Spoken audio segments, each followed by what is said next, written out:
हमारी कामयाबी पर तालियां बजाने वाले तो बहुत से होते हैं, लेकिन हमारी नाकामी पर हमें सहारा देने वाले, हमारे आंसू पोंछने वाले कोई नहीं होते। अगर आपको अपनों की पहचान करनी है तो अपनी नाकामी, अपनी परेशानी, अपने रंज और गम के दिनों में कीजिए। तभी आप जान पाएंगे कौन आपका अपना है और कौन बेगाना। वरना खुशहाली और कामयाबी में तो वो लोग भी आपके करीब आ जाते हैं जिन्हें किसी वक्त में आप बुलाते भी रहें तो वो आपका साथ नहीं देते। बात तो यही है, जो हमारे मुश्किल वक्त में हमारा साथ दे, जो हमारी तन्हाई में हमें तन्हा ना छोड़े, जो हमारे रंज और गम के दिनों में अपना कंधा रोने को पेश कर दे, जो ताली बजाने वाले हाथों में शामिल ना हो, बल्कि जिसकी उंगलियां आपके आंसू पोंछें, वही है आपका अपना।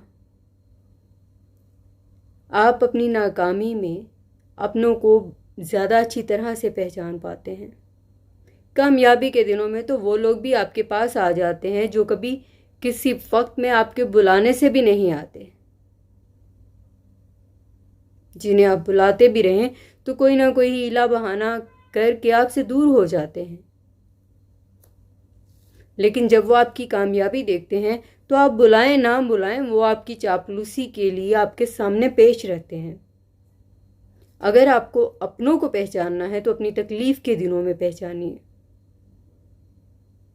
जो तकलीफ के दिनों में आपके पास है, आपके साथ है, वही आपका अपना है।